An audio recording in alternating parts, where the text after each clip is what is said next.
జిల్లా ఏటూరు నాకారం మండలం రామన్నగూడెం గ్రామం ఎగువన కురుస్తున్న వర్షాల వల్ల గోదావరి వరదలు రావడం పోవడం జరుగుతుంది. అధికారులు మాత్రం వర్షాకాలం వచ్చిందంటే చాలు గోదావరి వచ్చే టైంలో మామూలుగా సిమెంట్ బస్తాలు బండలు వేయడం, నూతన జియో టెక్నాలజీ అని కంక బొంగులు అల్లడం వల్ల ప్రయోజనం ఏం లేదు. లక్షల కోట్ల రూపాయలు గోదావరి పాలు చేస్తున్నారు.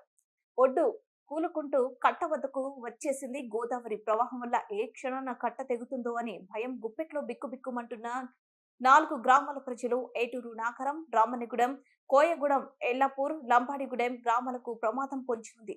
ప్రతి సంవత్సరం అధికారులు తాత్కాలిక పనులు చేయడం జరుగుతుంది.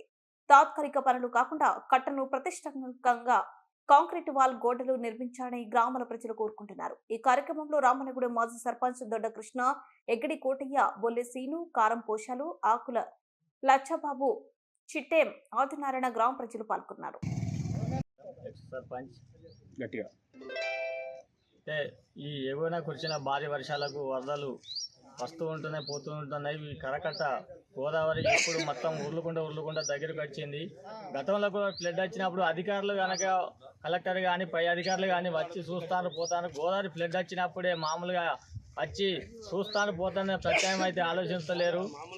నేను ఇసుక బస్తాలంటే పోయిన గవర్నమెంట్లో మంచిగా బండలు మట్టి పోసి కరకట్ట ప్రతిష్టానం చేసిన పెద్ద గుట్టలు బండలు పోతూనే ఆగలేదు. వచ్చి వీళ్ళేమో ఇసుక మూటలు వేసి ఏమున్నది ఇక్కడ వేసిన 4 బొంగులు, అప్పుడు బండలు అయితే ఆగలేదు, ఇప్పుడు బొంగులు పట్టుకొచ్చేసి ఇంకా బొంగులు ఎక్కడ ఆగుతాయి, ఇసుక మూటలు ఒక తందుకి పోతాయి, ఒడ్డు ఉర్లుకుంటూ వస్తుంది. ఇప్పుడు ఫ్లడ్ ఎక్కువ కనుక కరకట్ట కనుక తెగేది ఉంటే ఏటున్నారా కానీ రామన్నగూడెం, కోయగూడెం, ఎల్లాపూర్ గ్రామ ప్రజలు మొత్తం భయానలకు గురవుతున్నారు. కరకట్ట అంటే ప్రాణ నష్టం పోయి కట్ట దిగేదంటే మాత్రం మొత్తం సముద్రంలో మొత్తం జనాలు కలిసే ప్రమాదం ఉన్నది. కావున ఇప్పటికైనా గవర్నమెంట్ స్పందించి కరకట్టకు మాకు రివిట్మెంట్ వాళ్ళు నిర్మించాల్సిన కోరుతున్నాం. గతంలో మన ఎమ్మెల్యే గారు, ఇప్పుడు సీతక్క గారు ఎమ్మెల్యే గారు మినిస్టర్ అయినారు. అప్పుడు గత ప్రభుత్వంలో ఉన్నప్పుడు వచ్చి మొత్తం గోదావరి ఫ్లడ్ అవుతుంది, అప్పుడు కేసీఆర్ మీద దుమ్మెత్తి పూసారు.